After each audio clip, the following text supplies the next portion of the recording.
नमस्कार मंडळी, कसे आहात सगळे? ठीक आहात ना? जून महिना संपत आला.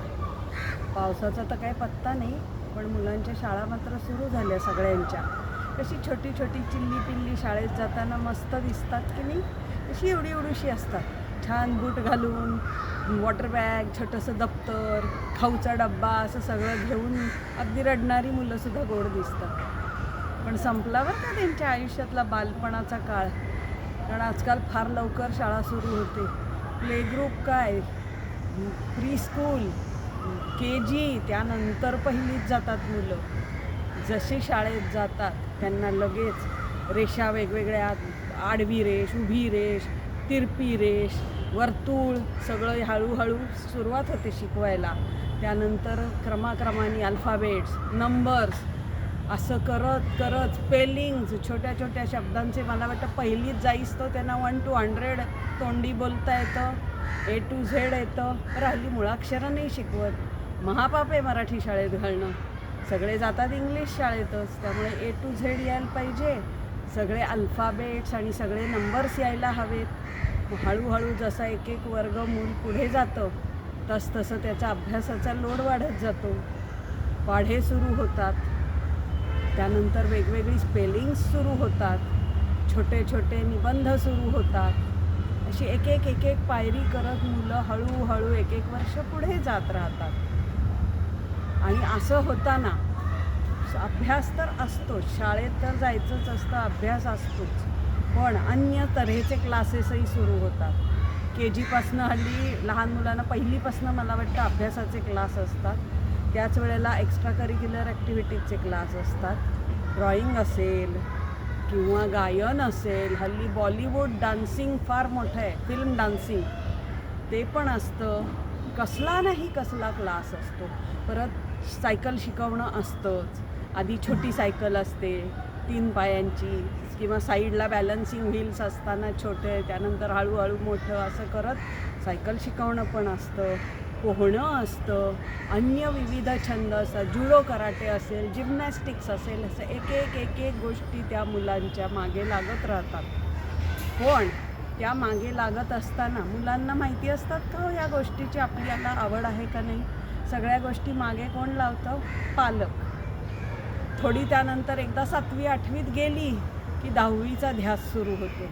त्या दृष्टीने ॲडमिशन क्लासच्या, हल्ली तर 8वी ते 10वी, 8वीपासूनच क्लासेस सुरू होतात. डायरेक्ट 10वीला ॲडमिशनच नाही क्लासला. कोचिंग क्लास 8वीपासून सुरू, त्याच्या आधी असतातच, पण हे 10वीसाठीच्या 8वीपासूनच सुरू होतात. 10वी एक स्टेप झाली की कॉलेज ॲडमिशन, की त्यानंतर 12वी. कारण 12वीची परीक्षा अधिक महत्त्वाची, कारण त्याच्यानंतर पूर्ण तुमचं त्या मार्कांवर करिअर अवलंबून असतं. तुम्ही कॉमर्सला जाणार आहे, BMM किंवा BA काय असं करायला, का मेडिकलला जाणार, का इंजिनिअरिंगला जाणार, का IITला जाणार, हे सगळं तुमच्या 12वीच्या परीक्षेवर आणि त्या मार्कांवर अवलंबून असतं. आणि मग मुलं तेव्हापर्यंत थोडी मोठीही झालेली असतात, आपला थोडा काहीतरी विचार करायला लागलेली असतात. आणि पालकांचं तर काय असतंच, सगळ्यांनाच आपल्या मुलांना इंजिनियर बनवायचं आहे, सगळ्यांनाच मोठं शिक्षण देऊन आधी इथे आणि मग परदेशात पाठवायचं. IITवाल्यांचं वेगळं असतं. त्यातून मग कोट्यासारख्या ठिकाणी, जिथे अगदी खास IIT ॲडमिशन्ससाठी क्लासेस सुरू होतात, अशा ठिकाणी मुलं जातात. पालक कर्ज काढतात वेळप्रसंगी, मुलांना काही कमी पडू नये हे पालक सगळे एन्श्युअर करत असतात की आपल्या मुलांना सगळं मिळावं. हल्ली एकच असतात, 2चाही जमाना हल्ली गेला आहे. एकाचंच शिक्षण परवडत नाही, तिथे 2चं काय होणार? त्यामुळे बहुतेक सुशिक्षित घरांमध्ये एकच मुलं असतात. पण सुशिक्षित असं आपण म्हणतो, पण सगळे पालक सुशिक्षित असतात असं नाही. आजकाल तर अगदी कुठेही, म्हणजे झोपडपट्टीत राहणाऱ्यांची मुलंसुद्धा इंग्लिश शाळेत जात असतात. मातृभाषेत शिक्षण कुणालाच नको आहे. सगळ्यांनाच वाटतं आपल्या मुलांनी मोठा साहेब व्हावं. मूल म्हणजे मी मूल म्हणते, मुलगा असो मुलगी असो, त्याच्यात कुणीच भेदभाव करत नाही.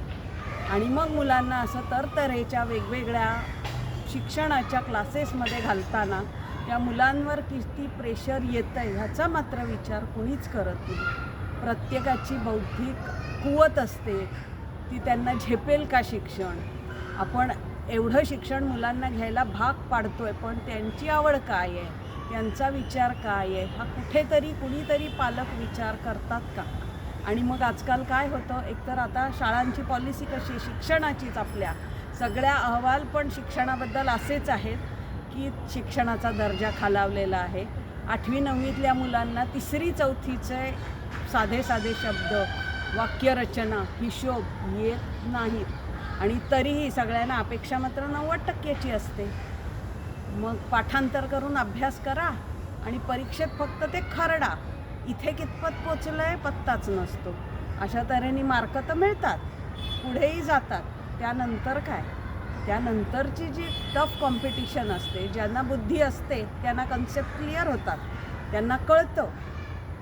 प्रत्येकाची कपॅसिटी असते बुद्धीची. ज्यांना कळतं ते पुढचा अभ्यासही नीट करतात, समजून घेतात, त्यानुसार करतात. पण प्रत्येकाला हे शक्य नसतं. मग काय होतं, मुलं किती मागे पडतात आणि मग त्याचं मुलांना आजकाल डिप्रेशन येतं. आजकाल मुलं बघा किती लवकरच्या वयात आत्महत्या करत आहेत. 7वी-8वीपासून आपण ऐकतो 9वीची मुलं, 10वीची मुलं रिझल्टच्या टेन्शननी आत्महत्या करतात. का हो त्यांच्यावर ही वेळ येते? ह्याला आपल्या अपेक्षा जबाबदार नाही आहेत, पालकांच्या अपेक्षा. आपण स्वतःकडे नको बघायला? आपण त्यांच्या वयात असताना किती अभ्यास करायचो, किती मार्क मिळवायचो, किती तास आपण ह्या सगळ्याला जुंपलेलं होतो.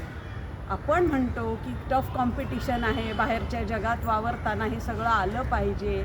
पण टफ कॉम्पिटिशन सांगू, मुलांपेक्षा आपल्या पालकांचीच जास्त आहे.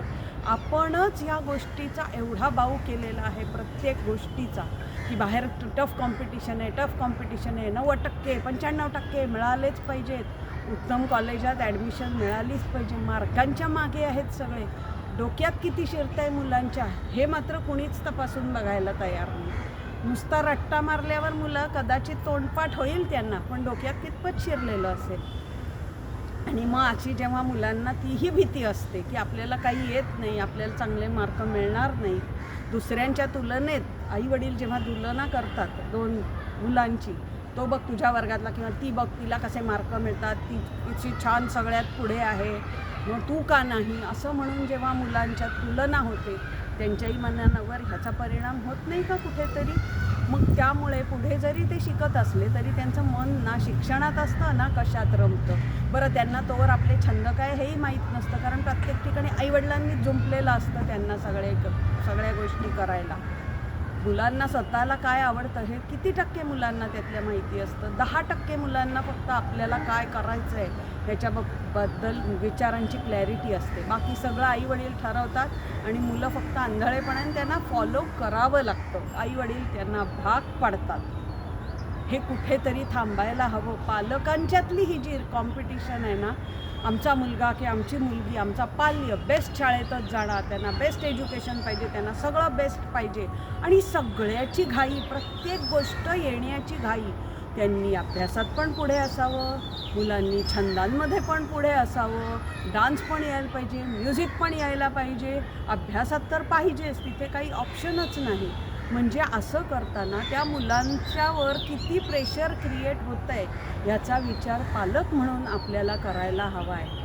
आत्तापर्यंत जे झालं ते सोडून द्या, पण ह्याच्या पुढे जे आत्ता जे पालक आहेत, ज्यांची मुलं आत्ता सुरुवात होती आहे शाळेत जायला किंवा 2री-4थीपर्यंत आहेत, लहान आहेत अजून, स्वतः सुधारणा करण्याची वेळ असतानाच कृपया पालकांनो आपण हा सगळ्यांनी विचार करूया आणि आपल्या मुलांना काय हवं आहे, त्यांचा इंटरेस्ट कशात आहे हे बघून, गरज नाही आहे की प्रत्येक गोष्टीत प्रत्येकाने पुढे असावं, कशात पुढे आहेत ते ओळखून त्यांना त्या प्रकारचं शिक्षण द्या.